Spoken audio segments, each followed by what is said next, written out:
Ate Winter, hindi pa rin ba uuwi si Daddy? Tanong sa kanya ni Randall. Napabuntong hininga si Winter. Hindi ko alam. Tahimik ang malaking sala. Nakapatay ang karamihan sa mga ilaw upang makatipid sila sa kuryente. Dati, maliwanag ang buong bahay. May mga kasambahay na naglilinis. May naghahanda ng pagkain para sa kanila. May driver na pwedeng maghatid sa kanila. Ngayon, wala ni isa. Bago umalis ang daddy niya at hindi na magparamdam, unti-unti itong nagtanggal ng mga tauhan sa bahay. Doon pa lang, alam na ni Winter na maaring may problema sa company. Pero palaging sinasabi ng daddy niya na magiging okay lamang ang lahat. Matulog ka na kaya, Randall? Saad niya sa kanyang kapatid. Si Winter mismo ang naghugas ng mga pinagkainan nilang magkapatid. Pagkatapos ay tumingin siya sa wall clock. 9:00 na pala. Muli niyang kinuha ang cellphone. Pinindot niya ang pangalan ng ama. Daddy, sana naman sumagot ka na. Ilang segundo lamang. The number you are trying to call is unavailable. Muli niyang ibinaba ang cellphone. Pero nagdesisyon siyang huwag sumuko. Please, tahimik niyang dasal. Sagutin mo na. Hanggang sa halos 10 beses na siyang sumusubok. Wala pa ring sumasagot. Napapikit sa Winter. Hindi niya maintindihan kung buhay pa ba ang daddy niya. Kung ligtas ba ito o kung pinili na lang talaga silang iwan. Ate Winter, napamulat siya. Naroon sa may hagdan ang nakababatang kapatid niyang si Randall. 9 years old pa lamang ito. Ngunit halatang pumayat dahil na rin sa stress kakaisip kung nasaan ang daddy nila. Patay na ang kanilang mommy. Iiwan pa sila ng ganon. Hindi pa rin ba sumasagot si daddy? Tanong ni Randall. Pinilit niyang ngumiti. Wala lang siguro siyang signal? Pumunta na siya sa sala at umupo sa sofa. Tinitigan siya ni Randall. Hindi ito naniwala. Pero hindi na rin ito nagtanong. Lumapit ito sa kanya at umupo na rin. Ate, may pagkain ba tayo bukas? Parang may kumurot sa dibdib ni Winter. Hindi niya agad nasagot ang tanong na yon.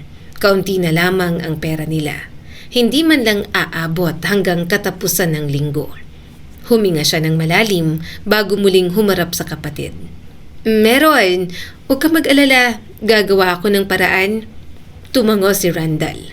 Sige, sana bumalik na si daddy, no? Ngunit nang makapasok na ito sa kwarto, unti-unting nawala ang ngiti ni Winter.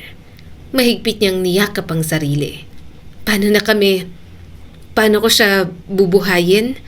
Hindi siya kailanman natakot ng ganon. Hindi niya kailanman inalala ang mga bagay na yon. Kaya ngayong nahaharap si Winter, parang lalamunin siya ng mga nararamdaman niya. Kinabukasan ay maaga siyang pumasok sa music school. Dati, kapag dumarating siya, halos lahat ay bumabati.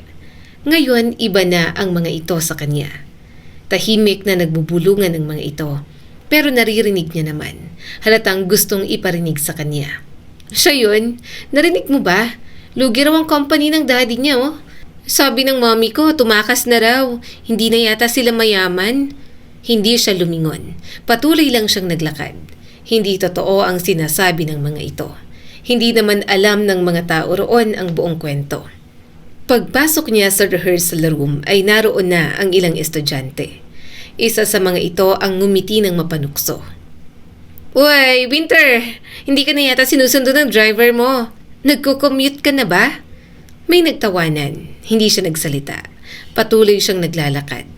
Ngunit hinarangan siya ng isa. Ano, masyado ka ng tahimik. Ayaw mo na bang magyabang? Huminga siya ng malalim. Pinipigilan niyang mawalan ng kontrol. Ayaw niyang gumawa ng eksena.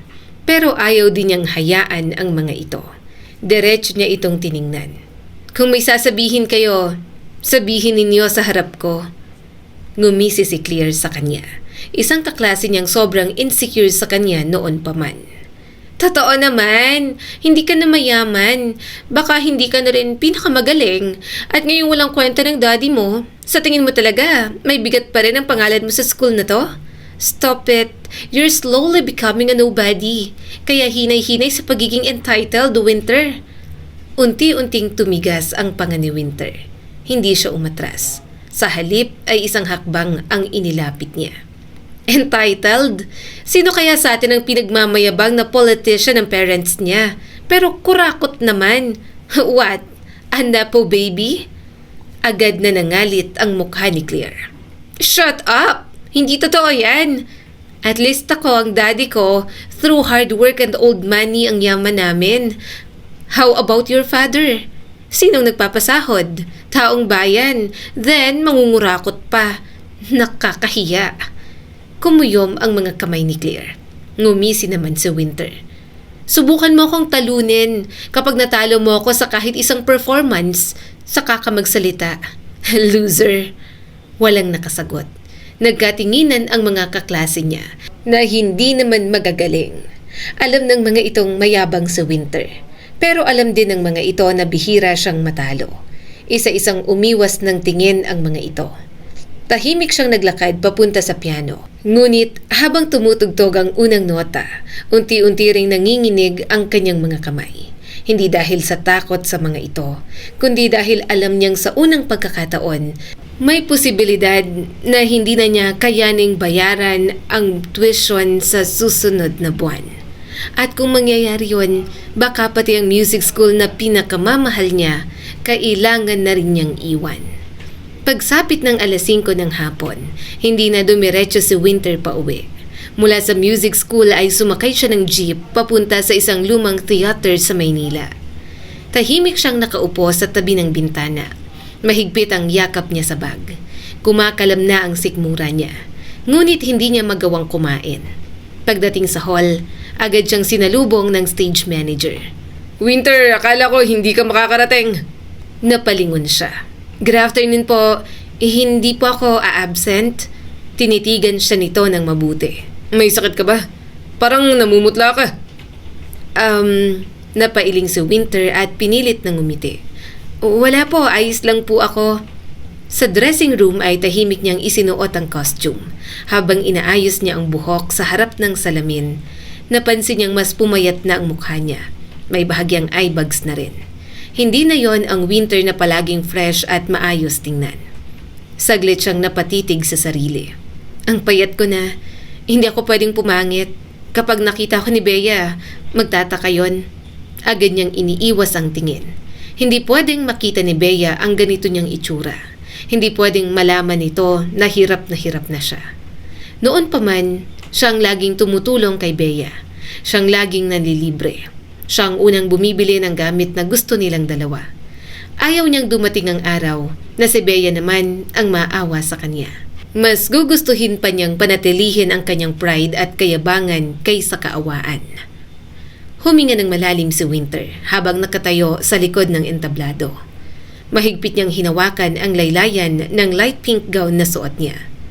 Dati tuwing may recital siya, lagi niyang hinahanap sa audience ang daddy niya. Kahit madalas itong mahuli dahil sa trabaho, umaasa pa rin siyang makikita niya itong nakangiti sa nakalaan nitong upuan. Pero ngayon, hindi na umaasa si Winter. Winter, you're next! Napamulat siya at tumango sa stage coordinator. Opo. Paglabas niya sa entablado, sinalubong siya ng malakas na palakpakan. Agad niyang hinanap ang pamilyar na upuan ng daddy niya. Walang tao. Hindi na siya nagtaka.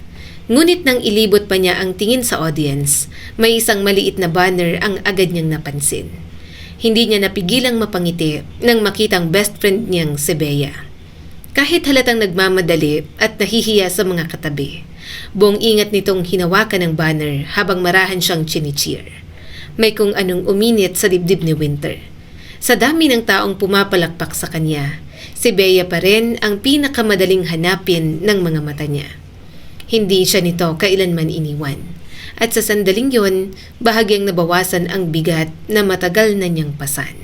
Nang matapos ang huling nota, umalingaw-ngaw ang malakas na palakpakan sa buong auditorium. Marahan siyang yumuko bilang pasasalamat. Bago tuluyang bumaba ng entablado, muli siyang napatingin kay Bea. Nakikita niyang masigla itong pumapalakpak habang nakataas pa rin ang maliit na banner. Hindi niya napigilang kumaway. Agading kumaway pabalik si Bea. Unti-unti na siyang napangiti. Pagkatapos magpalit ng damit, halos tumakbo siya palabas ng backstage. Agad niyang nakita si Bea na naghihintay sa labas. Bea, hindi na niya napigilan ang sarili. Niyakap niya ito. Pakiramdam ni Winter, sobrang kailangan niya ng yakap ng best friend niya. Pagod na kasi siya sa lahat ng pinagdadaanan niya.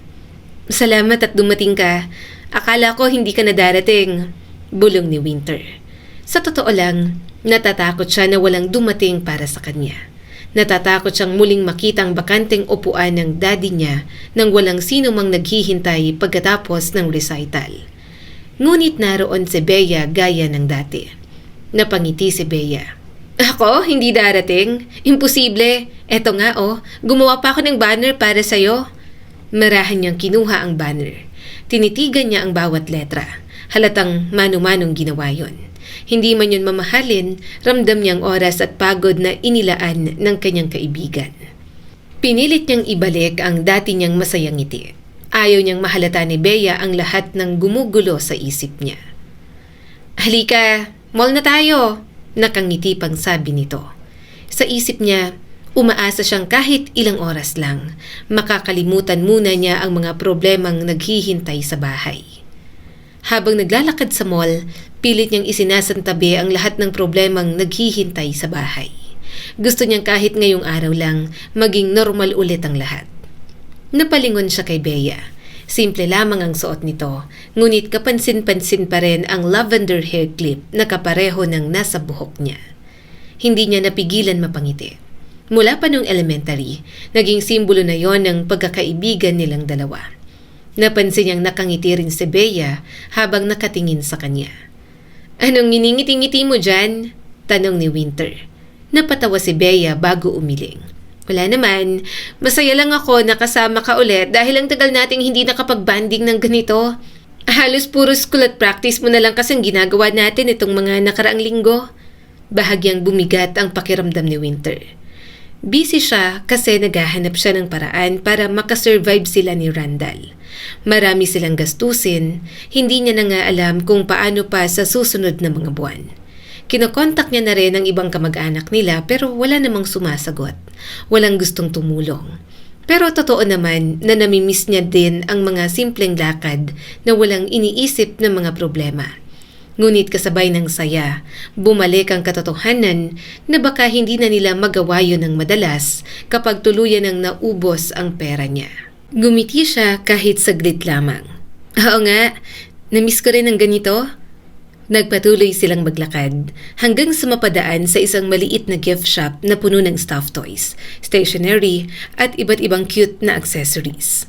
Bumili pa si Bea ng matching keychains para sa kanilang dalawa. Maya-maya'y tahimik na naglakad si Winter kasabay si Bea papunta sa food court. Unti-unti nang bumibigat ang pakiramdam niya habang papalapit sila sa mga kainan. Huminto sila sa harap ng isang Japanese food stall. Anong kakainin natin? Tanong ni Bea. Napatingin si Winter sa menu. Halos lahat ng nakikita niya, iniisip niya kung magkano ang katumbas. Sa isip niya, paulit-ulit niyang kinikwenta ang perang natitira sa wallet niya. Alam niyang kapag siya pang nagbayad, baka wala nang matira para sa pagkain nila ng kapatid niya sa mga susunod na araw. Pinilit niyang ngumiti. Kahit ano na lang, ikaw nang bahala. Tumango si Bea at nagsimula ng pumili. Habang naghihintay sila sa pila, marahan niyang binuksan ang wallet. Napabuntong hininga siya. May pera pa naman siya, pero kailangan niya talagang magtipid. Sobrang stress na si Winter. Hindi niya napansin, nakatingin na pala si Bea sa kanya. Winter! Agad niyang isinara ang wallet. Napatingin siya rito. Okay ka lang ba? Bakit parang may iniisip ka? Saglit siyang natahimik. Gusto niyang sabihin ang lahat, na nawawala ang daddy niya, na nalulugi ang kumpanya nila, na hindi na nila alam kung saan kukuha ng panggastos. Na gabi-gabi niyang iniisip kung paano niya mapapakain si Randall at makakapasok sa school. Pero hindi niya magawa. Hindi niya kayang sirain ang tingin ni Bea sa kanya. Pakiramdam niya kapag nalaman nitong naghihirap na siya at wala nang pakinabang sa kanya, unti-unti siyang iiwanan. Kaya ngumiti na lang si Winter. Wala naman. Bea, pwede bang humingi ng favor? Pwede bang ikaw muna ang magbayad ng pagkain natin ngayon? Libre mo muna ako. Babawi ako sa susunod. Pakiramdam niya'y mabigat na mabigat ang bawat salitang lumabas sa bibig niya. Hindi kaya ng pride ni Winter, pero wala talaga siyang choice. Nung bata pa sila, siyang laging nanlilibre. Hindi niya inakalang darating ang araw na siya naman ang hihingi ng libre. Ngunit hindi man lang nagdalawang isip si Bea. Jesus, kala ko naman kung ano. Syempre naman, ang dami mo nang ginastos sa akin simula nung bata pa tayo. Ilang beses mo na akong nilibre ng pagkain, school supplies, pamasahe, pati shampoo nun. Ngayon lang ako makakabawi ng kaunti. Napatitig si Winter sa kaibigan. Hindi siya nakakita ng panghuhusga. Wala ring pag-aalinlangan. Tanging taus-pusong pagnanais lamang na mailibre siya. Unti-unting gumaan ang bigat sa dibdib ni Winter. Sigurado ka? Oo naman, may extra pa naman ako. Binibigyan ako ni Mama kapag tumutulong ako sa eatery. Bigla siyang nakaramdam ng hiya. Alam niyang pinaghihirapan ni Bea ang bawat pisong hawak nito. Samantalang siya dati, hindi man lang iniisip ang presyo ng pagkain. Pero ngayon, kailangan na niyang umasa sa kaibigan. Kailangan niyang magtipid at mapagkasya lahat ng mga kinikita niya sa ilang gig para lang mabuhay sila ni Randall. Marahan siyang umiti. Salamat. Maikli lamang ang salitang yon, ngunit buong puso niya yung sinabi. Pagkaupo nila sa mesa, hindi napigilang ubusin ni Winter halos lahat ng pagkain niya. Kanina pa siya gutom, mula umaga ay kaunting tinapay lamang ang nakain niya upang makatipid. Paminsan-minsan ay nahuhuli niyang nakatingin si Bea sa kanya. Hindi naman ito nagtatanong. At doon siya lalong nagpapasalamat. Hindi siya handa sa mga tanong. Ayaw niyang amining naghihirap na sila ng ganoon. Habang kumakain, tahimik siyang uminom ng tubig. Nang mga sandaling yon, pinilit niyang magpanggap na normal ang lahat. Na parang wala siyang iniinda. Na parang pareho pa rin ang buhay nila noon. Bigla niyang napansin na may tinititigan si Bea sa cellphone nito. Nanlaki ang mga mata ng kaibigan niya. Tingnan mo! Napalapit siya at binasa ang nakalagay sa screen. Jasmine Performing Arts School open auditions for scholarship applicants. Ilang taon na niyang pinapangarap ang paaralang yon. Doon nagmula ang mga musikero at performance na hinahangaan ni Winter. Doon niya gustong mag-aral. Doon niya gustong magsimula ang pangarap niya. Unti-unting bumalik ang ningning sa mga mata ni Winter. Bea, sasali ako. Ako rin, kinakabahan ako pero bakit hindi ko susubukan? Ikaw mismo ang nagturo sa akin na hindi malalaman ang resulta kung hindi ako aakyat sa stage. Hindi napigilan ni Winter ang mapangiti ng mas malaki. Sa kabila ng lahat ng problema niya, may isang bagay na hindi nagbago. Naniniwala pa rin si Bea sa kanya. Simula noon, halos gabi-gabi na silang nag-e-ensayo sa music room ng bahay nila. Siya mismo ang nagtuturo kay Bea para maging maganda ang performance nila. Batid niya sa kanyang sarili na ikukumpara silang dalawa ni Bea. Talagang mas magaling siya. May boses ang kaibigan niya. Pero alam niyang mas magaling siya. Kaya nga pumayag siya na mag-audition sila ng pair para naman mabuhat niya ito at pareho silang makapasok. Relax lang ang balikat mo, mahinahon niyang sabi. Kapag tense ka, sasakit ang lalamunan mo. Tumango si Bea. Ganito ba? Mas okay, ulit-ulitin mo. Ngunit matapos umuwi ni Bea isang gabi, muli na namang bumalik ang realidad. Nasa mesa ang billing statement ng music school niya. Matagal na yung overdue. Marahan niyang pinulot ang papel. Tahimik siyang napapikit. Alam niyang hindi na siya makakabalik. Wala na siyang pambayad. Kinabukasan, hindi na siya pumasok sa music school. Mas lalo siyang kumapit sa pag-asa na makakapasa siya sa Jasmine. Yun na lamang ang nakikita niyang daan para makabangon silang magkapatid. Isang gabi bago ang audition, biglang umalingaw-ngaw ang malalakas na katok sa pintuan ng bahay nila. Gulat na gulat sila, lalo pa at sapilitang pumasok ang mga ito sa gate ng kanilang bahay. Napapitlag si Randall. Ate! Lumapit siya sa kapatid at agad itong itinago sa likuran niya. Huwag kang magsalita. Muli na namang kumalabog ang pinto. Alam naming nandyan kayo. Huminga ng malalim si Winter bago dahan-dahang binuksan ang pinto.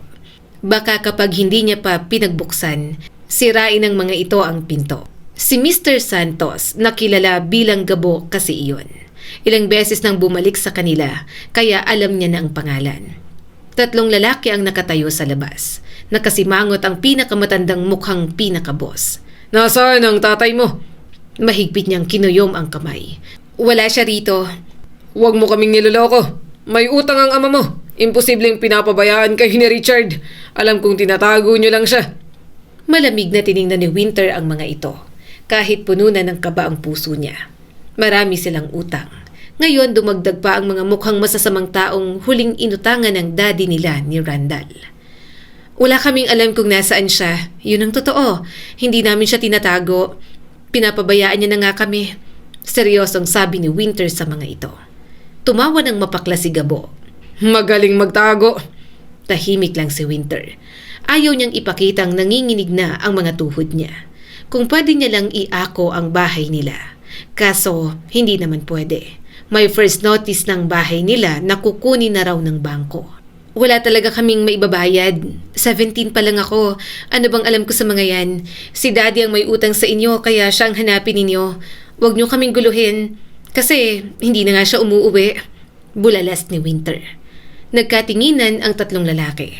Pagkatapos ay muling tumingin kay Gabo. Napailing na lang si Winter sa mga pangit na nasa harapan niya. "Hindi. Anak niya. Ikaw na ngayon ang sasalo sa mga utang niya. Kasi kung hindi ay malilintikan kayo sa akin. Kaya mag-isip ka kung paano mo mababayaran ang utang ng ama mo." Mahigpit niyang hinawakan ang kamay ni Randall. Hindi niya talaga alam. Ano bang magagawa niya? 17 pa lang si Winter. Hindi siya sanay sa ganoong buhay. Napapagod na siya. Huminga siya ng malalim. "Magaling akong kumanta. May audition ako bukas. Kapag nakapasok po ako sa Jasmine Performing Arts School, magkakaroon ako ng scholarship. Yun ang pinakamagandang performing arts school. Kapag nakapag-debut ako, makakahanap ako ng management. Magtatrabaho ako. Babayaran ko ang utang ni daddy sa inyo." Biglang nagtawanan ang mga lalaki. "Narinig mo ba yun? Sikat daw siya." Naiinis na tiningnan ni Winter ang mga tauhan ni Gabo. "Kung makatawa kayo, palibhasa mga wala kayong talent at mga pangit kayo." "O ba't?" Inambahan siya ng kamao ng tauhan ni Gabo, pero agad itong pinigilan. "Hayaan mo na, bata lang yan." Natatawang sabi ni Gabo. Napairap na lang si Winter. Masakit marinig ang pagtawa ng mga ito, kaya insulto na lang ang maigaganti niya. Wala siyang ibang maiaalok, yun lang ang mayroon siya. Pangarap at talento na kailangan niyang hanapin ang pinakamataas na potensyal para magamit niya. "Naniniwala ka talaga sa sarili mo. Para kang ama mo. Parehong-pareho kayo." Tumawa pa si Gabo. "Sige at bibigyan kita ng 4 na buwan. Kapag wala ka pa rin naibayad pagkatapos nun, magtatrabaho ka sa isa sa mga negosyo ko hanggang mabayaran ang utang. Doon ka sumayaw at kumanta. Maging escort. Mukhang papasa ka naman." Napalunok si Winter. "Hindi mo kami tatakbuhan. Huwag mo kaming paasahin. Kapag nagsinungaling ka, hindi ka matutuwa sa gagawin ko. Baka mapalabas mo pa ng lungga ang ama ninyong dalawa." Pagkatapos siyang pagbantaan, tumalikod na lamang ang 3 at umalis. Nang tuluyang magsara ang gate, saka lamang bumigay ang mga tuhod ni Winter. Napaupo na lang siya sa sahig. Hindi na niya napigilan ang pag-agos ng luha. Pakiramdam niya, ang 4 na buwang ibinigay sa kanya ay hindi awa, kundi countdown lang bago tuluyang masira ang kanyang buhay. Lumapit si Randall at mahigpit siyang niyakap. "Ate, wala na ba tayong magagawa?" Napapikit si Winter. "Meron pa. Isa na lang. Kailangan niyang makapasa sa audition. Hindi na lamang yon tungkol sa pangarap niya, kundi tungkol na rin sa kinabukasan nilang magkapatid." "Randall, nag-iwan ako ng pagkain. Ito ang breakfast mo, lunch at saka dinner. Hindi ko alam kung gaano ako katagal sa audition, kaya nagluto na ako. Kahit hindi mo na initin, hindi naman ito mapapanis. Tawag ka lang sa akin kapag may kailangan ka." Bili ni Winter sa kanyang kapatid. Tumango naman si Randall. "Okay ate, good luck sa inyo ni Ate Bea. Sana makapasok ka." Napangiti si Winter kahit paano. "Sana nga makapasok ako." Alam niyang magaling siya. May confidence siya sa sarili niyang talento. Pero nang makarating sa Jasmine Performing Arts School, hindi niya akalain na gano'n naman pala karami ang mag-o-audition. Napanghinaan pa siya ng loob nang malamang 50 lang ang tatanggapin. Mahina siyang siniko ni Bea. Winter, 50 lang yon. Hindi ibig sabihin na wala tayong pag-asa. Malay mo, kasama tayo sa 50. Mahina siyang ngumiti. Sana nga. Lumipas ang halos 2 oras. Walang ibang maisip si Winter kundi ang mga problema nilang magkapatid. Nawawala lang siya sa malalim na iniisip sa mga ikinikwento ni Bea sa kanya. Makalipas ang ilang minuto, napahawak si Winter sa noo. Bea, nauuhaw ako. Medyo nahihilo ako. Umawang ang bibig ni Bea at agad na tumayo. Teka, bilhan kita. Mahaba pa naman ang pila. Mabilis lang ako. Tahimik na naupo si Winter habang hinihintay ang pagbabalik ni Bea. Sobrang tagal na nila ron. Pakiramdam niya'y lalo lamang bumibigat ang bawat minutong lumilipas. Napabuntong hininga si Winter.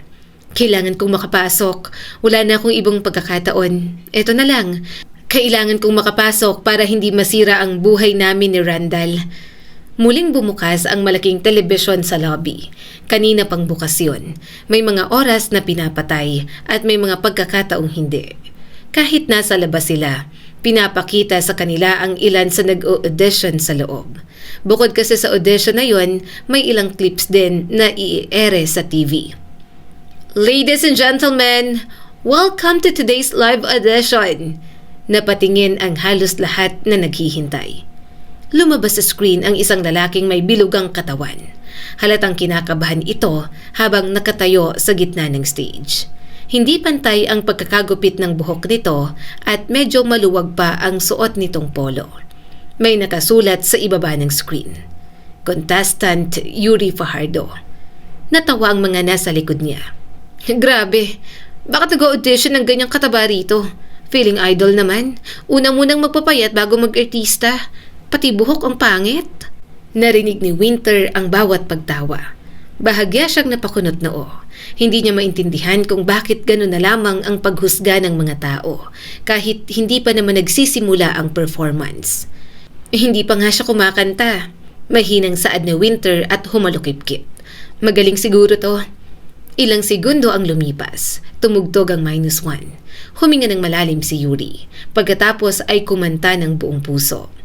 Halos sabay-sabay na natahimik ang buong lobby. Malalim ang boses ni Yuri. Malinis ang birit at kontrolado ang bawat nota. Nang dumating ang chorus, bigla itong nag-transition sa mabilis na rap na eksaktong nakaayon sa beat. Pagkatapos ng rap, gumalaw pa ito. Hindi man kasing gaan ng ibang dancers, pero malinaw na alam nito ang bawat step. Napakurap si Winter. Magaling siya. Para sa katulad niyang nag-aral ng sayaw at pagkanta simula bata pa lang. Alam niyang magaling si Yuri. Hindi niya inaasahang ganun kalinis ang performance nito. Unti-unti ring tumigil ang mga kaninang tumatawa. May ilan pang napapalakpak.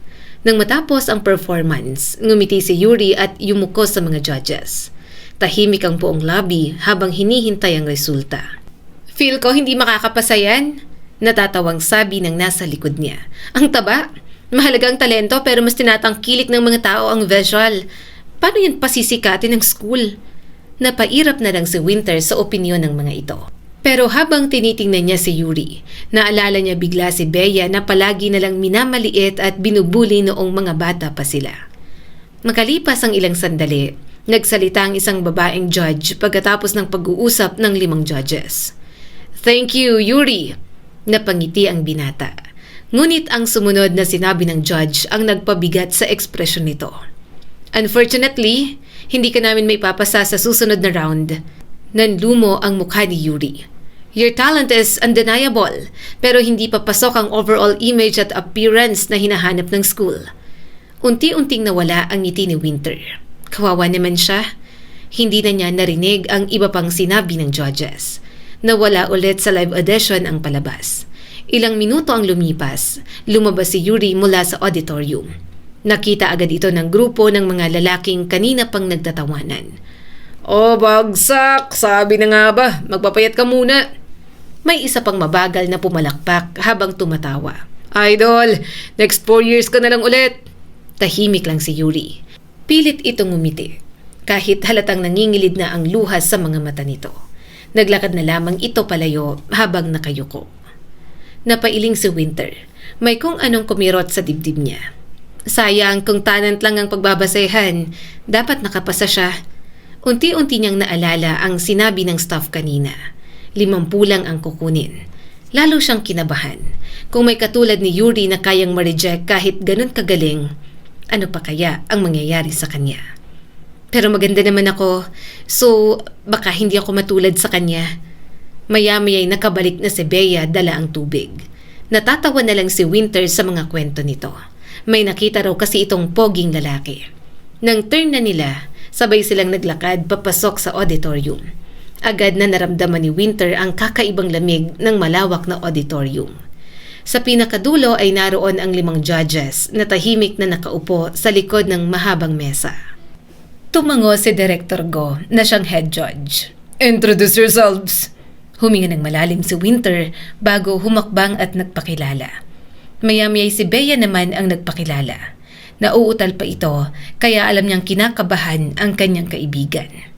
Tumango ang head judge. "You may begin." Tumunog ang unang nota ng piano. Nagkatinginan sila ni Bea. Ngumiti si Bea sa kanya.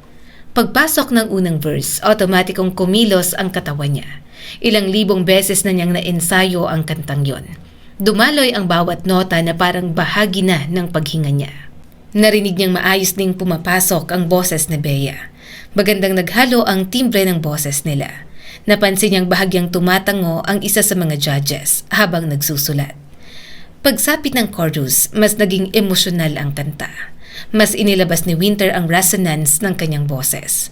Napansin niya na bahagyang tumingin sa kanya ang isa sa mga judges. May isnulat ito at unti-unting lumalakas ang loob niya. Ngunit sa pagsisimula ng ikalawang verse, narinig niya ang maliit na pagkakamali ng best friend niya. Ay, hindi man siya lumingon, alam niyang nanlaki ang mga mata nito. Sa isang iglap, mabilis na nagtrabaho ang isip ni Winter. Kung hahayaan niyang habulin ni Bea ang timing nito, maaaring tuluyang masira ang buong performance. Isang maling desisyon lang, maaaring pareho silang bumagsak. Wala siyang panahon para mag-isip ng matagal, kaya agad niyang ginawa ang hindi niya kailanman ginawa sa ensayo. Pumasok siya sa linya na dapat sana ay kay Bea. Kinanta niya ang bahagi nito. Hindi niya yun pinagplanuhan. Hindi pwedeng pumangit ang performance nila. Mahalaga ang nakasalalay doon para kay Winter. "Miss Marquez," saad ni Director Go pagkatapos ng kanilang performance. Agad na tumayo ng tuwid si Winter. "Yes, sir." Pinagmasdan sila ng direktor. "Interesting performance. May chemistry kayo. Gayunpaman, kung mapipilitan kaming pumili lamang ng isa sa inyo, isa lamang ang magpapatuloy." Nanigas si Winter. Hindi yon ang inaasahan niya. Ramdam niyang agad na napatingin sa kanya si Bea. Bigla nitong hinawakan ng kanyang kamay. "Sir, kung ganun po, kung isa lang po ang kukunin ninyo, pwede pong wag na lang. Pangarap po naming dalawa ito.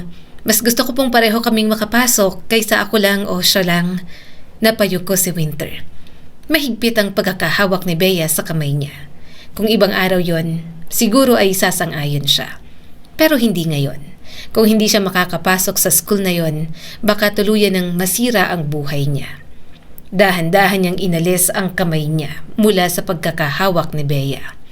Narinig niyang napahinto ito sa pagsasalita. "Winter," tumingin siya sa mga judges. "Sir, okay lang po. Handa ako kahit wala siya. Tatanggapin ko kung ako lang ang mapipili." Tahimik na tumango ang ilang judges. Alam ni Winter na nasaktan niya ang feelings ng kanyang kaibigan. Pero mas mahalaga sa kanya ang maresolba ang mga problema nila kaysa sa pagkakaibigan nilang dalawa ni Bea. Kung kailangan niya itong talikuran, gagawin niya yon ng walang pagdadalawang isip. Bukod doon, confident naman siya ang mapipili sa round na yon. Sobrang halata na mas magaling siya kaysa kay Bea. Kaya talikuran man niya ito, wala na talagang pakialam si Winter. Muling nagsalita si Director Go. "Bago kami magdesisyon, sagutin niyo muna ako. Magbabago ang desisyon depende sa mga isasagot." Bahagyang nagsalubong ang mga kilay ni Winter. Napatingin din ang 4 na judges sa head judge. Tila nagtataka kung saan ito gustong dalhin ang usapan. Nagpatuloy ang direktor. "Miss Marquez, matagal ka nang nagtatanghal kasama si Miss Hernandez, tama ba?" Tumango si Winter. Sa mga school programs lang, sir. Hindi siya kasama sa mga naging performance ko out of school. Sandaling nanahimik ang head judge bago muling nagsalita. Kung gayon, bigyan mo kami ng honest evaluation mo sa kaibigan mo. Naniga si Winter. Honest evaluation. Iniisip niya kung ano bang gustong sagot ang gustong makuha ni Director Go. Kung sasabihin niya ang totoo, masasaktan si Bea. Pero talent na kasi ang pinag-uusapan. At alam ni Winter sa sarili niya na kung sa kanilang dalawa lang, mas deserve niyang makapasok sa prestihiyosong school na yon. Huminga siya ng malalim. Pagkatapos ay tumingin siya sa 5 judges. Si Ms. Hernandez, nagkamali sa second verse. Nahuli siya ng pasok, kaya ako na lang ang nag-adjust. Sa vocal range naming dalawa, wala pa siya sa kalingkingan ko. Napakalayo. Ang unstable ng boses niya. Wala siyang alam sa breathing technique. Bumaba rin ang kumpiyansa niya matapos niyang gawin ang pagkakamaling yon. Kinuha ko pa ang ibang lines niya para lang maitawid ang kanta. Paano na lang kung hindi ko ginalingan? Magiging pangit ang performance namin. Ang boses niya tama lang pang jamming pero hindi pang professional. May potential si Bea pero wala siyang consistency. Marami pa siyang dapat matutunan. Hindi tulad ko na simula bata pa lang, nag-aaral na para rito. Hindi niya nilingon si Bea. Hindi niya kayang makita ang magiging reaksyon nito. Tahimik pa rin nakikinig ang 5 judges. Pagkaraan ng ilang segundo, muling nagsalita ang head judge. Pero walang mapaglagyan ng gulat niya sa resulta ng lahat ng yon. Sa halip na siya, si Bea pala ang nakapasa. Nanlaki ang mga mata ni Winter. Ano? Hindi siya makapaniwala sa narinig. Hindi niya maintindihan kung bakit si Bea ang napili. Hindi pwede yon dahil malinaw pa sa sikat ng araw na siya ang mas magaling kaysa kay Bea. Hindi niya kailanman matatanggap ang resultang yon. Agading nagulat ang 4 na judges na katabi ng head judge. Direktor, pero majority si Miss Winter Marquez ang gusto. Mahigpit na napakuyom ang kamao ni Winter. Yun din ang nasa isip niya. 4 na 5 judges ang pumabor sa kanya. Bakit iba ang naging resulta? Pinagsalikop ng head judge ang mga kamay nito bago tumingin kay Bea. Pero nasa akin pa rin ang final decision. At ang makapasok si Miss Bea Hernandez sa Jasmine Performing Arts School ang decision ko. Ako po? Halos pabulong na tanong ni Bea. Tumango ang direktor. Yes. Irritable na si Winter. Yun ang unang beses na nainis siya ng ganoon kay Bea. Siguro dahil kahit isang beses, hindi siya nito nalamangan. Palagi siyang kampante na mas mababa ito kaysa sa kanya. Kaya ngayong napapamukha kay Winter na mas pinili ang kaibigan niya, hindi niya lubos na matanggap. Lahat ng taon ng mga pinag-aralan niya, lahat ng sakripisyo, parang biglang nawalan ng saysay. Mauungusan lang siya ng isang tao na ilang taon pa lamang kumakanta. Anong klaseng school to? Mariin niyang tanong. Pabor sa akin ng 4 na judges. Bakit si Bea pa rin ang pinili? Kung ano-ano pang sinabi ni Director Go, mas lalo lang siyang naiinis. Lalo pa at mas namangha ito sa kaibigan niyang nagkamali. Parang may kung anong nabasag sa loob ni Winter. Hindi niya talaga lubos maintindihan. Paano nakitaan ng potential si Bea? Mas magaling siya, mas handa siya, mas marami siyang alam. Siya ang halos bumuhat sa performance nilang dalawa, pero hindi siya ang pinili. Unti-unting napuno ng pait ang dibdib ni Winter.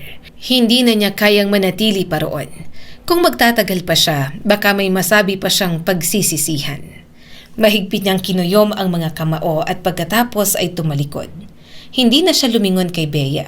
Nang makalabas, nakita niyang ibang nag-o-audition na tahimik. Mukhang napanood ng mga ito ang tensyon sa loob.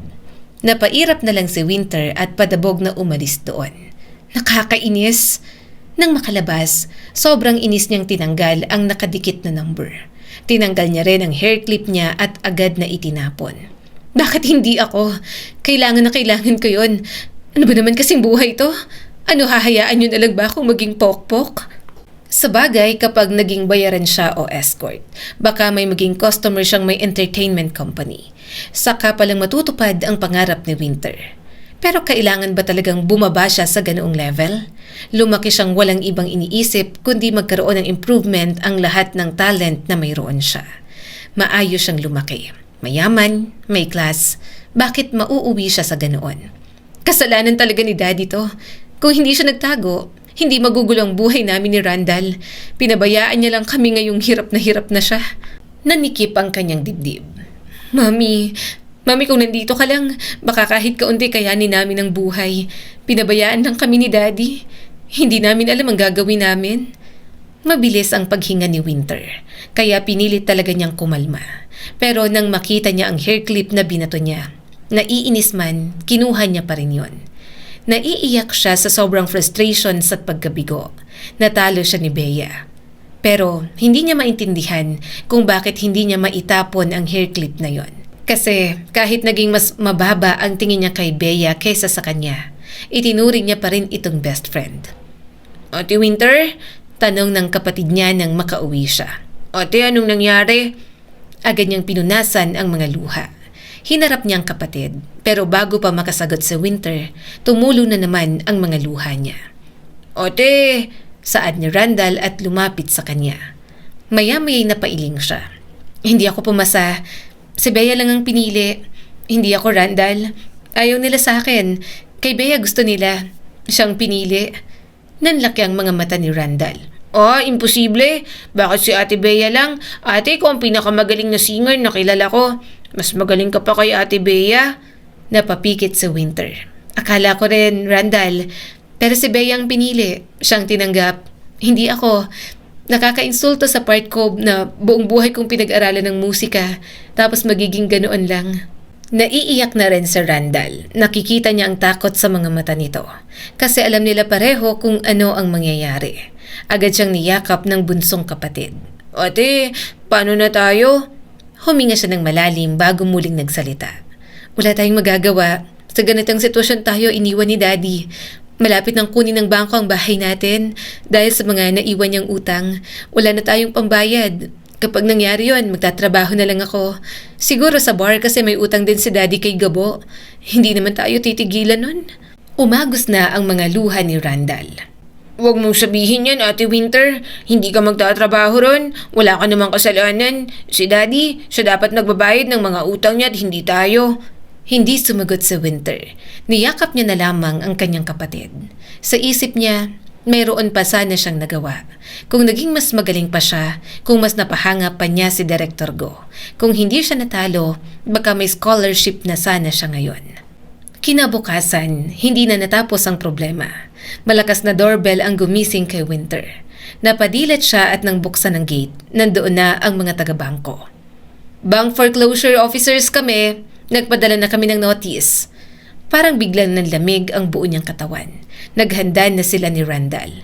Pero parang hindi niya pa rin kayang tanggapin yon. Wala siyang nagawa ng may ilang lalaking may dalang mga dokumento at movers na nagsisimula ng maglabas ng mga gamit. Sandali! Halos mapasigaw si Winter. Anong ginagawa ninyo? Wala na ba talaga kayong maibibigay na palugit? Ha? Lumapit ang isang lalaking nakasuot ng uniform. Inihatid namin ang final foreclosure order at hindi na po nakabayad ang account sa itinakdang panahon. Kaya simula ngayong araw, ang property na ito ay pag-aari na ng bangko. Parang huminto ang mundo ni Winter. Mahigpit niyang hinawakan ng papel. Hindi pwede. Please, wala pa kaming pupuntahan ng kapatid ko. Maawa kayo sa amin. Bigyan niyo pa kami ng kahit ilang araw muna. Natigilan ang lalaki bago marahang umiling. Pasensya na po, sumusunod lang kami sa utos. Tumakbo si Winter papunta sa sala. Isa-isa nang inilalabas ang mga gamit nila. Lahat ng yon, mamahalin. Lalo pa't mahilig ang daddy niya sa mga mamahaling painting at furniture. Wag! Mabilis niyang hinarangan ang mga ito. Please, tama na! Ngunit wala siyang nagawa. Unti-unti, inilabas ng movers ang lahat ng pwedeng ilabas. Mas lalong naramdaman ni Winter na tuluyan ng gumuho ang mundo niya. Naluha na lang siya.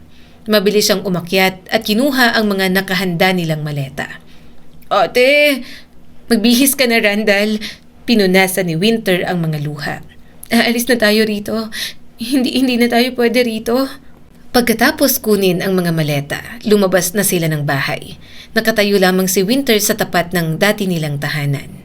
Unti-unti niyang pinanood ang pagsara ng gate habang ikinakandado yon ng kinatawan ng bangko. Hindi na yon ang tahanan nila. Hindi na sila maaaring bumalik. Mahigpit niyang hinawakan ang hawakan ng maleta. Gusto nang bumigay ni Winter ngunit pinilit niyang huwag ipakita yon kay Randall. Napatingin siya sa kapatid. Tahimik lamang itong nakayuko habang yakap ang maliit na backpack. Halatang pinipigilan din itong umiyak.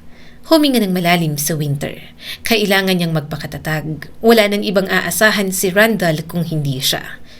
"Halika na," mahina niyang sabi. "Saan tayo pupunta, ate?" Sandaling natigilan si Winter. Hindi niya alam kung ano ang isasagot. Wala siyang kamag-anak na malalapitan. Wala ring kaibigan na pwede niyang istorbohin. Sa unang pagkakataon sa buhay niya, wala siyang direksyong tatahakin. "Maghahanap tayo. Bahala na. Makakahanap tayo. Magiging okay din ang lahat, Randall." Tahimik siyang naglakad. Mainit ang sikat ng araw. Mabigat pa ang mga maleta nila. Halos manhid na ang mga braso niya sa kakabuhat. Ngunit hindi siya nagreklamo. Mas mabigat ang laman ng puso niya kaysa sa dala niyang mga gamit. Lumipas ang ilang oras, isa-isa niyang tinatawagan ang mga kakilala nila. Ngunit pare-pareho lamang ang sagot. Sa bawat tawag na natatapos, pakiramdam niya ay lalo siyang nawawalan ng pag-asa. Napahinto siya sa harap ng isang maliit na convenience store. Bumili sila ng tinapay at tubig. "Randall, subukan natin kay Tita Gemma." Bahagyang lumiwanag ang mukha ni Randall. "Yung kapatid ni Daddy? Sige, baka pumayag na siya. Alam mo ba kung saan ang bahay niya?" Tumango naman siya. Makalipas ang 30 minuto, nakatayo sila sa harap ng bahay ni Tita Gemma. Ilang sandali pa ay bumukas ang pinto. Naiiritang tanong ng kanilang tita. Tiningnan sila ng tiyahin mula ulo hanggang paa. "Anong ginagawa niyong dalawa rito? Balita ko, naghihirap na kayo ah." Nasaan ang magaling at mayabang ninyong ama?" "Ayan, karma niya. Sobrang yabang kasi niya. Napangasawa lang si Banji na mayaman. Akala mo kung sino, ayaw na akong lingunin." Napilitan na ngumiti si Winter. Tita, pwede po ba kaming makiusap? Wala na po ang bahay namin. Kinuha po ng bangko. Pwede po ba kahit pansamantala lang na makituloy muna kami?" Tahimik na pinagmasdan sila ni Tita Gemma. Napatingin ito sa mga maleta nila. Pagkatapos ay muli siyang tiningnan. "Wala na ba kayong ibang malalapitan?" Mahinang umiling si Winter. "Kayo na lang po, Tita Gemma. Wala akong maitutulong. Dalawa kayong papakainin. Mga lumaki kayong mayayaman. Wala naman ako mapapala sa inyo. Sa mga itsura nyo pa lang. Dagdag palamunin na kayo at mga walang alam sa mga gawaing bahay." Dumipensa agad si Winter. "Tita, willing naman po kaming makisama. Kahit na lumaki po kami na may mga kasambahay, marunong pa rin naman po kami ni Randall." "Wala akong pakialam. Umalis na kayo rito. Hindi ko kayo kailangan." Mahigpit na napakuyom ang kamao ni Winter. Sobrang sakit na matanggihan ng ganon, pero wala na siyang lakas para makipagtalo. Tumango na lang siya. "Naintindihan ko po, tita. Salamat na lang." Hinawakan niya ang kamay ni Randall.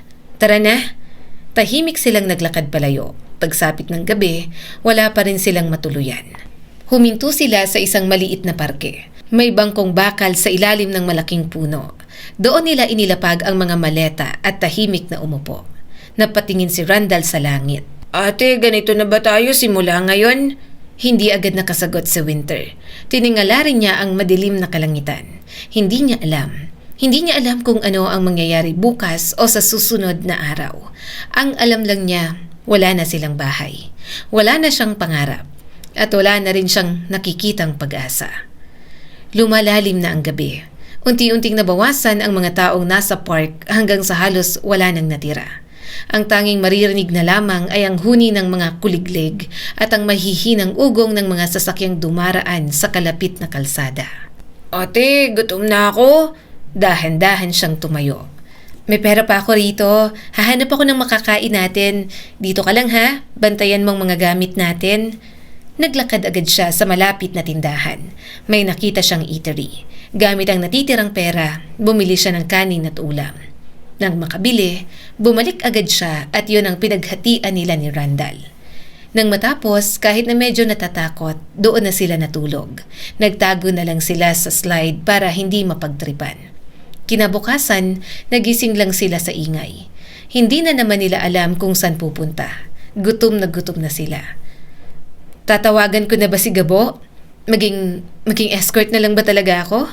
Napakagatlabi si Winter. Tatawag na sana siya sa number ni Gabo. Pero may unknown number na biglang tumawag sa kanya. Sino naman to? Sinagot niya naman yon. Yes? Who's this? May narinig siyang tunog ng papel at boses ng lalaki. Good morning. Eto ba si Winter Marquez? Opo, ako nga. Ako si Romeo Romero, teacher sa Jasmine Performing Arts School. Kaya ako tumawag dahil gusto sana kitang makausap ng personal. May magandang... Agad na sumigaw si Winter. Wala akong pakialam sa inyo. Ano? Saan ka galing? Sinusumpa ko ang school na yan. Mga nagpapasikat kayo ng mga future stars tapos ako na may talent, hindi nyo pinili. Mga bulag at bingi ba kayo? Mga wala kayong tastes? Hingal na hingal siya sa pagsigaw. Ang kapatid niya namang si Randall natigil sa pagnguya habang nakatingin sa kanya. Napaiwas ng tingin sa Winter. Hindi niya lang kasi talaga mapigilan. Sobra siyang naiinis. Hanggang ngayon, hindi niya pa rin matanggap at mapait pa rin siya sa katotohanan na si Bea ang natanggap sa halip na siya. Narinig niya ang buntong hininga ni Sir Romero sa kabilang linya. Tumahimik ang kabilang linya ng ilang segundo. Napakagatlabi si Winter. Hindi niya alam kung bakit hindi pa rin ibinababa ni Sir Romero ang tawag matapos ang lahat ng nasabi niya. Kung siyang nasa posisyon nito, baka kanina pa niya pinatayan ang isang taong ganoon magsalita. Maya-maya'y nagsalita rin si Sir Romero. Kalmado pa rin ang boses nito. Okay ka na ba, Miss Marquez? Napakurap siya. Opo, sorry, frustrated lang. Mas gumaan ba ang pakiramdam mo? Hindi niya agad nasagot ang tanong. Hindi niya inaasahang ganon ang magiging reaksyon nito. Akala niya isisigawan din siya o kaya'y sasabihing ang bastos niya. After all, teacher ito sa isang kilalang school. Hindi, mahina niyang sagot. Napabuntong hininga si Sir Romero. Naintindihan ko kung bakit ka galit. Kung ako rin ang nasa sitwasyon mo, baka ganyan din ang maramdaman ko. Pero sana bigyan mo muna ako ng 5 minuto para ipaliwanag kung bakit kita tinawagan. Napatingin si Winter kay Randall. Tahimik lamang itong nakikinig at nagpatuloy sa pagkain ng tinapay.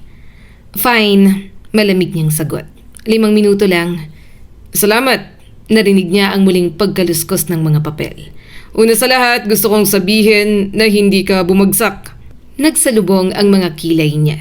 Anong ibig mong sabihin hindi ako bumagsak? Bumagsak ako. Napahiya nga ako. Hindi ka kabilang sa regular admission. Kumunot ang noo ni Winter. Ano pong ibig niyong sabihin? May special admission program ang Jasmine Performing Arts School. Natigilan sa Winter. Hindi niya alam kung ano yon. Special admission? Oo. Hindi ito inaanunsyo sa publiko dahil hindi ito regular na proseso. Pinipili lamang dito ang ilang aplikanteng hindi nakapasok sa normal admission pero nakitaan ni Director Go ng kakaibang potensyal.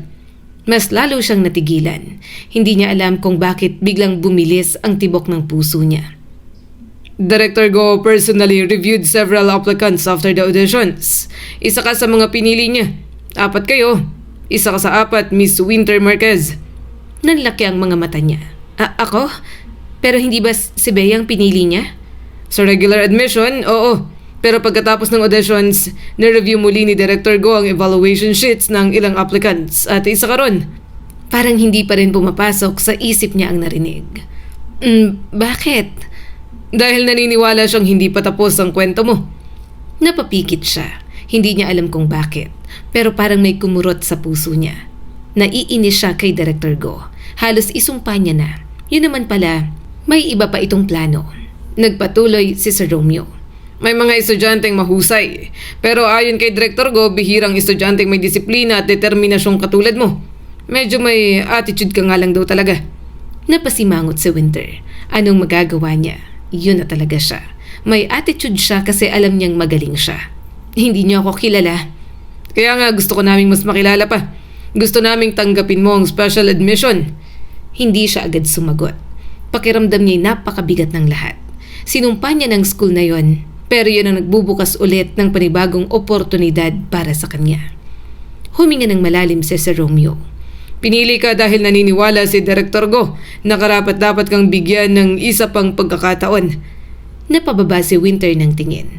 Unti-unti niyang nararamdaman ang pag-init ng mga mata niya. Hindi niya alam kung dapat ba siyang matuwa o masaktan. Akala niya'y wala na silang pag-asa. Huminga siya ng malalim. Kaso sir, hindi ko maintindihan. Bakit niyo kami pinipilit?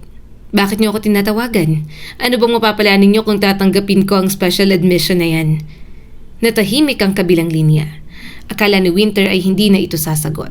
Ngunit makalipas ang ilang segundo, narinig niya ang mahinang pagtawa ni Sir Romeo. Hindi lang ikaw ang binibigyan ng pagkakataon sa programang ito. May pagkakataon din kaming mga teacher. Kapag naging successful ang mga estudyanteng hawak namin, na-assess din ang performance namin bilang mentors. Kapag may napasikat kaming estudyante, pwede kaming ma-promote. Napakorap siya. Promotion? Hindi ba parang ginagamit lang ninyo kami? Diretsahan niyang tanong. Hindi siya sanay magtiwala, lalo na ngayon na nahihirapan silang magkapatid. Winter, may mapapala ako. Gusto ko ma-promote. Gusto ko magkaroon ng mas mataas na posisyon. Gusto ko magkaroon ng mas malaking sahod. Gusto ko magkaroon ng sariling pangalan bilang mentor. Pero hindi ibig sabihin nun na ginagamit lang kita. Napakagatlabi si Winter. Naging loser ako sa loob ng 7 taon. Patuloy ni Sir Romeo. Halos lahat ng estudyanteng hinawakan ko ay sumuko. May iba na nag-drop. May iba na bumalik sa probinsya. May iba na pinatigil ng magulang. May iba na nawala ng pangarap. Hindi sa lahat ng tao mapapatapat ang spotlight. Pero naniniwala ako na may tamang timing ang bawat tao kung determinado kayo. At kayong mga binigay sa akin, pakiramdam ko may tamang oras para sa inyong 4. Nagbasa ako sa background mo, Winter. Lumaki kang mayaman at binigay ang lahat ng gusto. Sanay kang manalo palagi. Alam mong magaling ka, kahit sa dating music school, outstanding ang records mo. Kaya nang matalo ka, malaking sampal sa'yo, hindi ba? Napakagatlabi si Winter. Ayaw na ayaw niya talagang pinopoint out ang pagkatalong yon. Hindi niya pa rin matanggap. Nahihirapan siyang lunukin ang katotohanan yon. Alam ni Director Go ang galing mo. Pero alam niya rin na may tamang timing para sa'yo. Magaling ka pero marami ka pang dapat matutunan sa industriyang papasukin mo. Saad ba ni Sir Romeo? 7 taon na akong walang napapatunayang estudyante, Winter. At ngayong taon, ako ang pinili ni Director Go para humawak sa special admission program. Alam mo kung bakit? Kasi sabi niya, pareho raw tayong ayaw matalo. Napakurap sa Winter. Hindi niya alam kung bakit. Siguro dahil ganun siya pinalaki ng kanyang daddy. Simula bata pa lang, ayaw na ayaw niyang natatalo. Ayaw niyang maging pangalawa. Ayaw niyang may mas magaling sa kanya. At ngayong natalo siya kay Bea, sa taong hindi niya pinagdamutang turuan, pakiramdam niya nawala ang lahat. Huminga siya ng malalim. Pumapayag ako, sir, pero may problema. Wala na kaming bahay. Napatingin si Winter kay Randall. Kinuha na ng bangko. Wala na rin kaming kamag-anak na gustong tumanggap sa amin. At kagabi, sa park lang kami natulog. Hindi agad nagsalita si Sir Romeo. Ramdam niyang tila nag-iisip ito. Pagkaraan ng halos 1 minuto ay nagsalita rin ito. Walang dormitory ang special admission program. Pero may dorm na pinapaupahan ng ate ko. Landlady siya ron at dun din ako tumutuloy. Talaga? Kaso wala na akong pera. Kasama ko pang kapatid ko. Okay lang kahit sa 1 kwarto kami. Bumigat ang paghinga ni Sir Romeo. Oo na. Ako nang bahala. Kakausapin ko siya kahit medyo mainit na ang ulo niya sa akin. Nandun na kasi sina Kino, Aya at Yuri. Yung dalawa galing sa probinsya. Si Kino pinalayas ng mga magulang, kaya sama-sama na tayo. Para 2 kwarto lang, pwedeng sa kwarto ng boys ang kapatid mo. Tapos kayong dalawa ni Aya ang magkasama. Nang sinundo na sila ni Sir Romeo, nakilala niya sina Aya, Yuri at Kino. Napatingin siya kay Aya na mahiyain. Mukha talagang probinsyana at maraming pimples. Si Yuri kilala niya na dahil nakita niya sa audition. Si Kino naman mukhang palaging seryoso. At tama nga si Sir Romeo, nagbubunga nga ng sobra ang ate nito na si Ate Malu. Ate Aray, huwag mo kong hampasin sa harap ng mga bata. Ako nang bahala sa pagstay nila. Ako naman ang magbabayad. Bulalas ni Sir Romeo. Pinandilatan ito ng mga mata ni Ate Malu. Siguraduhin mo lang ha. Ikaw nga palagi nang daling magbayad. Hindi porke ate mo ko at wala akong asawa gagamitin mo ako ng ganito. Matanda ka na, Romeo ha. Umayos ka. Hindi ako palaging nakaalalay sa'yo. Tiningnan niyang mabuti si Romeo. Pati na rin ang 3 kasali sa special admission program. Habang tinitingnan niya ang mga ito, posible ba talagang sumikat sila? Mukhang mahihirapan sila. At hindi nga sila nagkamali. Kasi ang ibang teachers at kasamang students sa regular admission, tutol na makasama sila sa special section. Nagkaroon pa ng gulo at iringan. Kaya ang ending napunta sila sa regular class. Ikaw naman kasi, Kino? Bakit ka nakipagsapakan? Inis na bulalas ni Winter. Hinawakan ni Yuri ang braso niya. Winter, kumalma ka. Inis na inis si Kino. Ikaw din naman nakipagsabunutan ka. Hindi ba't dating kaibigan mo yun at trinador mo? No wonder, hindi ka nakapasok ng audition. Grabe naman pala talaga yung ugali mo. Gigil na gigil si Winter. Wow, coming from you na nakipagsapakan sa dating group member. Hindi ba't bully ka raw? Ngumisi si Kino. Mas lalong natutuwa na naiinis na siya. Wala kang alam. Muntik na niya itong sugurin. Pinigilan lang siya ni Yuri. Humarang naman sa gitna si Aya na natataranta na. Pumasok si Sir Romeo sa kanilang classroom. Ano yan? Bakit kayo nag-aaway? Umupo na kayo. Magkaklase pa tayo. Agad na lumapit kay Sir Romeo si Winter. Pero sir, hindi itong habol ko. Itong regular class na to, hindi namin kailangan. Mukha bang magagamit namin ang talent namin dito? Kailangan niyang sumika.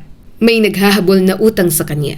Kapag hindi niya yun nagawa, magiging artista at sumikat.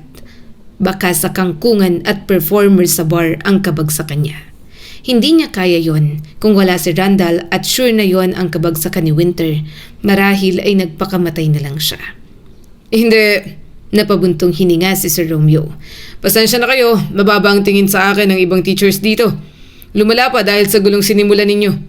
Wala tayong magagawa kundi gawin to. Pero, mataman silang tiningnan ni Sir Romeo. Pero, kailangan nating patunayan sa board members na kaya ninyong mag-expel. Kailangan nyong makakuha ng 90 and above grades dito sa regular class. Kapag okay na, saka sila magdedesisyon kung ipapasok kayo sa special section. Mas lalong ng problema sa Winter. Kailan pa? Then what? Pag-iisipan pa? Paano kung hindi na't maunang mga yon na makapag-debut kapag nagkaroon ng chance? Iniisip niya pa lang na mauunang mag-debut at ma-discover si Bea. Hindi na matanggap ng buo niyang pagkatao. Pakiramdam niya hindi yun ang tagumpay na gusto ni Winter. Tumawat na si Sir Romeo na parang magiging okay lang ang lahat. Kumalma kayo. Alam niyo sa lahat ng estudyanteng nahawakan ko, kakaiba kayo. Mukhang alam ko na kung bakit pinagsama-sama kayong 4 ni Director Go. Nagkatinginan silang 4. Hindi rin alam ni Winter paano sila sisikat sa estadong yon. Parang sobrang layo pa nila sa tuktok. Parang wala pa silang special training na nakukuha. Tinawag pa silang special admission students. Hindi naman pala sila makakatanggap ng special classes. Dahil wala ng choice, umayo na lang si Winter sa mga nangyayari sa buhay niya. Kailangan niyang galingan kahit parang wala pang malinaw na direksyon ang lahat. At wala siyang ibang maramdaman kundi pagka-bitter, lalo na nang unti-unting umaangat si Bea. May nakadiscover na rito at nakapirma na sa management dahil nabigyan ng pagkakataon na makapag-solo debut. Hindi ka ba masaya para sa kaibigan mo? Nakangiting tanong ni Sir Romeo habang tinitingnan niya ang poster nito sa school. Ngumuso si Winter. Bakit ako magiging masaya para sa kanya? Kung hindi ko siya kasama sa audition, baka ako ang nakuha at hindi siya. Tumawa si Sir Romeo at tinapik ang balikat niya. Alam mo, naniniwala ako na bawat tao may kanya-kanyang oras ang spotlight. Sa pangarap, pwedeng mabilis makuha, pwedeng mabagal. Pero alam mo ang pinakamaganda sa pangarap na mabagal makuha. Kagandahan ng proseso kung paano mo inabot, Winter. Kaya huwag kang maging bitter dyan. Mapupuno lang ng galit at inggit ang puso mo. Focus ka na lang sa sarili mo. Marami ka pang pwedeng matutunan. Bahagya siyang natigilan. Simula nang maghirap siya, marami talaga siyang natututunan. Nandun pa rin ang attitude niya pero unti-unti niya na yung wino-workout sa sarili niya. Kumapit si Aya sa kanya. Halika na, kain na tayo, nakakagutom. Napatingin siya kay Aya. Medyo nawawala na ang pimples nito. Magkatabi sila sa kwarto kaya tinuturuan niya ito kung paano mag-skincare. Bukod doon, kahit na may alitan sila ni Bea noon, hindi niya maipagkakaila na namimiss niya na si Bea. Kahit paano ay proud na siya sa mga nararating nito. Umakbay naman si Kino kay Sir Romeo. Sir, libre mo naman kami, di ba? Agad na napapikit si Sir Romeo. Kailan ko ba kayo mapapasikat? Namumulubi na ako sa inyo. Ako na ang manlilibre. Sigaw ni Yuri at bigla silang inakbayan. Napasigaw sila ni Aya nang muntik na silang sumubsob sa sahig. Ano ba? Sigaw ni Winter at agad na pabirong kinurot ang bilbil nito. Yuri! Mahina din itong tumawa. Sorry na, kain muna tayo. Bukas, promise, simula na ako mag-diet. Napairap na lang si Winter. Sabay-sabay silang nagsalita. Hindi naniniwala kay Yuri na magda-diet na. Kaya naisip niyang sasabayan niya itong mag-workout para may mangyari naman sa pagpapapayat nito. Pero isang gabi, habang naglalakad siya pa uwi kasama si Yuri, bigla siyang hinarangan ng mga tauhan ni Gabo. Napaatras siya sa takot. Sino sila, Winter? Tanong ni Yuri at agad siyang nilagay sa likod. Mga tauhan ni Gabo, pinagkakautangan ng daddy ko. Alis dyan, haharapin ko sila. Bumalik sa harap si Winter. Winter! Bulalas ni Yuri. Tumawa ang tauhan ni Gabo. Kala mo yata hindi ka namin mahahanap ano? Kala mo nakalimutan na ni boss ang utang ng daddy mo. 4 na buwan na. Tapos ng palugit mo. Wala ka pa rin binabayad. Halika rito, sumama ka na sa amin. Agad siyang nagwala ng sapilitang kunin ng mga ito. Ano ba? Bitawan niyo ako! Winter! Sigaw ni Yuri at pilit siyang kinukuha sa mga tauhan ni Gabo. Hoy! Natigilan sila nang marinig nila ang malakas na sigaw ni Ate Malu, ang ate ni Sir Romeo. Tumatakbo ito habang may dalang echo bag. Napasinghap si Winter nang binato nito ng matigas na patatas sa pool sa mukha ang mga tauhan ni Gabo. Takbo na! Malakas na sigaw ni Ate Malu nang mahawakan sila. Pero biglang may sumabunot kay Ate Malu. Aray! Ang buhok ko! Anak ng bagong reband yan! Ate Malu! Agad silang tumulong ni Yuri. Sasampalin na sana ng tauhan ni Gabo si Ate Malu. Pero may biglang humawak at sinapak ang tauhan ni Gabo. Nang mapatingin sila, gulat na gulat si Winter nang makitang si Gabo ang mismong sumapak. Okay ka lang? Saan masakit? Nauutal na tanong ni Gabo kay Ate Malu. Gusto mong dalhin kita sa ospital? Nalaglag ang panga ni Winter habang pinapanood ang mga ito. Inis na tumingin si Ate Malu kay Gabo. Ikaw? Ikaw ang boss ng mga yan? Mga linti kayo? Bakit niyo hinaharas ang mga tenant ko, ha? Mga alaga akong mga yan, ha? Parang mga anak ko na. Napalunok si Gabo at halatang kabado. May utang kasi ang ama nitong si Winter sa akin. Hindi ko alam na... Aray! Napapikit ng kaunti si Winter sa lakas ng hampas ni Ate Malu kay Gabo. Ang Gabo na sanggano na kilala niya. Kay Ate Malu lang pala titiklop. Hindi siya lubos na makapaniwala. Hinawakan sila ni Ate Malu. Tara na! At hoy, Gabo, wag mo naguguluhin si Winter. Lagot ka sa akin. Tatamaan ka. Wala nang nagawa si Gabo. Namumungay ang mga mata nitong tinanaw na lang sila paalis. Nang makauwi sila sa dorm, labis ang pagtataka ni Winter. Nagkatinginan pa sila ni Yuri. Talagang gustong-gusto nang magtanong. Kilala niyo po si Gabo, Ate Malu? Tanong ni Winter. Gigil nitong nilalapag sa mesa ang mga pinamili. Oo, masamang tao na yun. Hanggang ngayon, hindi ko pa rin lubos na maisip na muntik na ako makipagtanan sa kanya nung dalaga pa ako. Tanan? May past po kayo nun, Ate Malu? Tanong ni Yuri. Sinapo nito ang ulo. Oo, meron. Kamag-alala, Winter. Hindi ka naguguluhin ng mga yon. Kapag ginulo ka pa, sabihin mo sa akin. Ako bahala.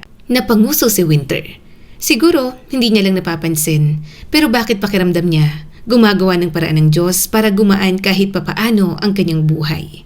At hindi nga siya nagkamali. Kasi isang araw, nagulat na lang siya nang sadyain siya ni Gabo at may hiling ito. Kakalimutan ko ng utang ng daddy mo. Pero sa isang kondisyon, tulungan mo akong manligaw kay Malu. Humithit pa ito ng sigarilyo. Mukhang tense na tense kasi gustong-gusto talaga ang kanilang landlady. Tiningnan niya ang yosi nito. Ayaw ni Ate Malu ng naninigarilyo. Agad nitong pinatay ang yosi. Saka lang naman ako naninigarilyo kapag tensyonado. Pero kaya kong itigil kung ayaw niya talaga. Parang gustong matawa ni Winter. Nung nakaraan, takot na takot siya kay Gabo. Pero ngayon, para lang kay Ate Malu na halos ituring na silang mga anak sa dorm. Kakalimutan ang utang ng daddy niya. Makuha lamang ang babaeng gusto nito. Gusto noon, simpleng lalaki lang. Ayaw nang sumisigaw. Saka normal ka lang manligaw sa kanya. Si Ate Malu bungangera yon at ayaw makalat sa bahay. Pero sa ilang buwan kaming nakatira sa dorm, na-realize namin sobrang bait niya. Marahang sambit ni Winter. Napangiti naman si Gabo na parang timang. Mabait talaga yun, kaya nga gustong gusto ko eh. Natawa na lang si Winter. Simula ng araw na yon, hindi niya na inisip ang tungkol sa utang ng daddy niya. Mas nag-focus si Winter sa pag-abot ng kanyang mga pangarap. Hindi na siya sobrang stress kasi parang nagkaroon siya ng pamilya at bagong mga kaibigan. Lumipas ang ilang buwan, nagiging maayos na sila. Magkakasundo na rin. Ano, kaya pa ba Yuri? Natatawang tanong ni Winter habang nagja-jogging sila. Hinihingal si Yuri na tumigil. Tama na, gusto ko nang kumain. Natawa lang si Winter. Pinagmasdan niya si Yuri na pumayat na talaga. Mas na-develop na rin ang ilang muscles. Minsan lang siya maka-appreciate ng gwapo at alam niyang mas nakita ang kagwapuhan nito. Sige, vegetable salad tayo ngayon. Cheat day tayo kahapon. Saad ni Winter at tiningnan ng relo. Halos magdabog si Yuri. Kakain na naman ng damo. Tumawa na lang siya. Naabot nila ang 90 grades and above sa regular class. Nagdesisyon ang board at sa wakas, napasama na sila sa special section. Kasama na sila sa iba. At kahit na nagkaroon ng alitan, naging okay na sila sa iba. Basta silang apat, magkakasama pa rin. Babalik na ang dati mong best friend. Bitter ka pa rin? Tanong ni Yuri habang kumakain at nagsusulat sila ng kanta. Napatingin siya rito. Bitter? Ewan ko, hindi ko na masyadong nararamdaman yon. Pero hindi na gaya ng dati. Ngayon nakikita ko siyang naunang nakikilala. Masaya ko kasi kahit paano naging kaibigan ko naman si Bea. Biglang tinaas ni Kino ang kamay nito at pumikit. Salamat Lord, tinanggal mo na ang masamang espiritu sa babaeng to. Agad na nainis si Winter at sinipa si Kino. Ano ba? Wala ka na bang ibang ginawa kundi asarin ako, no? Palibhasa, crush mo si Bea. Tingin mo, papatulan ka nun? Bakit hindi? Gwapo kaya ako. Natatawang tanong ni Kino. Nagtalo na naman silang dalawa. Agad na pumagitna sina Yuri at Aya. Palagi naman kasi silang magkaaway ni Kino. Lalo na kapag tungkol kay Bea. Dumating ang araw ng pagbabalik ng mga estudyante na unang mag-debut. Kasama ron si Bea. Alam niyang kilala na ito ng mga tao. Pero gaya ng sinasabi ni Sir Romeo, hindi lahat ng bituin palaging nagniningning. Isa yon sa mga bagay na natutunan ni Winter. Kaya kung sumikat man siya o hindi, hindi na siya yung dating palaging galit kapag nawala ang spotlight. Ang mahalaga sa kanya, makagawa ng tatak sa industriya. So, kasama ka na pala sa special section. Saad ni Bea nang magkita sila sa may locker area. Napatingin siya rito. Bahagya siyang napangiti nang makita ang itsura nito. Ibang-iba ito sa dating Bea na nakilala niya. May alitan mang nangyari sa kanila. Masaya na siya sa mga narating nito. Oo, kasama na kami ng mga kaibigan ko. Nice to see you again, Bea. Kita-kits na lang sa mga klase natin. Nakangiting sabi ni Winter. Agad na nawala ang ngisi ni Bea. Bakit ka ganyan? Mapagpanggap. Napakagatlabi si Winter. Alam kong hindi naging magandang paghihiwalay natin bilang magkaibigan. Pero sa ilang buwan ko dito, marami akong natutunan at napagtanto. Nagsisisi ako sa lahat ng mga nasabi ko sa'yo. Inaamin ko na nagkamali ako. Napailing si Bea at ayaw pa ring maniwala. Hindi, pinaplastic mo lang ako. Ikaw si Winter, hindi ka kailanman aamin sa pagkakamali mo. Tama ka pero noon yon. Sorry nagkamali ako sa'yo, Bea. Best friend kita at mahal mo ako bilang kaibigan pero tinalikuran kita. Ako pa rin naman si Winter pero hinubog na ako ng mga pinagdaanan ko. Alam kong ganun ka rin at sa maniwala ka o hindi, Bea, masaya ako at proud ako sa mga narating mo. Pagkatapos niyang sabihin yon, nilagpasan niya na ito. Napangiti na lang si Winter. Sobrang gaan ang kalooban niya dahil sa wakas nakahingi na siya ng tawad. Wala na rin siyang inggit na nararamdaman. Marami silang pinagsamahan at masasayang alaala ni Bea. Kaya yun lang ang gusto niyang alalahanin. Bigla na lang sumulpot sa kung saan si Yuri at inakbayan siya. Wow, mature ng pusa namin. Nakaka-proud. Matagal ko na yung gustong gawin, Yuri. Sobrang proud ako sa iyo, Winter. Ang laki ng pinagbago mo. Bigla na lang siyang hinalikan sa pisngi ni Yuri sabay takbo. Gulat na gulat siya sa ginawa nito, kaya agad niyang hinabol. Nang maabutan, sinabunutan niya at pinaghahampas. Ramdam niyang may gusto ito sa kanya, at pati siya ay nagugustuhan na rin ito. Pero ayaw niya pa rin na basta itong nanghahalik. Lumipas ang mga araw, naging kalmado lang ang lahat sa buhay ni Winter. Na-enjoy niya ang mga kaklase kasama ang mga kaibigan niya. Kaklase niya si Bea pero hindi niya maintindihan kung bakit sobrang competitive nito. Kung bakit parang palagi itong may gustong patunayan. Hinayaan niya na lang. Nang dumating ang final evaluation para sa susunod na talent showcase, ginawa niya ang best niya. At nang makasali siya sa magkakaroon ng solo performance, pati na rin si Yuri, Aya at Kino, sobrang saya ng mga puso nila. Galingan nyo Nakangiting sabi ni Sir Romeo nang ilibre sila sa restaurant. Maraming pupunta na talent scout at representative ng iba't ibang entertainment company. Malay ninyo, may kumuha sa inyo. Salamat Sir Romeo sa lahat. The best ka. Nag-thumbs up pa si Winter. Niyakap nila si Sir Romeo. Agad naman itong nagreklamo ng muntik ng halikan ni na Yuri at Kino ang pisngi. Nang matapos ang talent showcase, sunod-sunod ang naging offer sa kanila. Na-overwhelm silang apat pero ginabayan naman sila ni Sir Romeo. Dahil napunta sila sa magandang management, naging maayos ang takbo ng kanilang mga career. Nagugustuhan ng masa ang talent nila, kaya tuloy-tuloy ang pasok ng offers. Halos hindi na sila magkita-kita dahil palaging busy. Ate Winter, si Daddy bumalik na. Tawag sa kanya ni Randall sa kabilang linya. Ano? Agad siyang bumangon. Nasa hotel room siya at kasama ang iba niyang co-artist. Seryoso ka ba?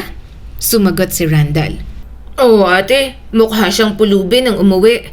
Hindi agad nakauwi si Winter. Kaya nang magkaroon ng pagkakataon, agad na siyang umuwi. Nang makita niya ang amang si Richard, parang nawala lahat ng galit niya. Payat na payat ito, balbasarado at parang sobra talagang na-stress. Daddy, mahigpit niya itong niyakap. Ano pong nangyari? Tumulo ang mga luha ng kanyang ama. Pasensya na at iniwan ko kayo. Natakot na akong humarap sa inyo. Hindi ko na alam ang gagawin. Ang dami-daming problema simula nang mawala ang mami ninyo. Muli niya itong niyakap. Sinabi niyang namumuhi siya sa daddy niya. Pero sa kalagayan nito, hindi niya magawang mamuhi. Naging mabuting ama naman kasi ito sa kanila. Hindi lang talaga kinaya ang lahat, kaya tinakasan na muna. Kinabukasan, bumalik si Winter sa trabaho. Ngayong bumalik ang daddy niya, mas motivated siyang mas galingan sa kanyang career. Winter, nabalitaan mo na ba? Tanong sa kanya ni Yuri nang tumawag ito. May skandal na naman si Kino. Sinapak niya yung isa sa mga executive sa management kung saan si Bea. Napatayo agad si Winter. Ano? Bakit daw? Anong nangyari? Di ko alam. Pupuntahan ko nga. Mukhang napuruhan yung executive. Nasa ospital. Papunta na rin si Sir Romeo at Ate Malu. Pupunta rin si Kuya Gabo. Alam mo naman yun. Marami ring connection. Nasa kalagitnaan siya ng shoot. May ginagawa para sa ilalabas niyang album. Kaya ang tangi niya lang nagawa ay makibalita. Dahil kay Yuri at sa news, nalaman niya ang totoong dahilan. Pinagtanggol pala ni Kino si Bea. Nakita kasi ni Kino na binabastos ng executive si Bea. Pero sa ongoing na investigasyon, lumalabas na si Bea ang nag-offer ng sarili nito sa executive para sa magandang career. Nasettle na ang kaso pero sa lahat ng yon, pangalan ni Bea ang sobrang nasira. Kaya sa pagkakataong yon, nakahanap na ng libreng oras si Winter. Pupuntahan niya si Bea. Mabuti na lang at sinabi ni Kino ang address ng bahay nito. Anong ginagawa mo rito? Malamig na tanong ni Bea nang makita siya. Mag-usap tayo, please? Bakit pa? Tumulo agad ang mga luha nito. Alam mo, kasalanan mo to eh. Bakit ka kasi ganyan? Bakit ikaw ang sumisikat ngayon? Nasa tuktok na ako, inagaw mo na naman. Bakit parang kahit wala kang effort na gawin, ang galing-galing mo, napapansin ka? Ako hindi ako mapapansin kung wala ka. Bakit kahit hindi na tayo magkasama, parang anino mo pa rin ako? Nangilid ang mga luha ni Winter. Bea, wag mo akong mabeya, Bea. Ano, huhusgahan mo rin ako? Oo, pumayag ako dun sa executive na yon. Pumayag ako na babuyin niyang katawan ko pero nang gagawin ko na, nagbago ang isip ko. Kasi masyado na akong nilalaman ng galit ko sa'yo. Sinisira ko ng sarili ko. Nang ayaw ko na, nagpumilit pa rin ang lalaki na yon. Mabuti na lang dumating si Kino. Kung hindi, baka mas lalong nasira ang buhay ko.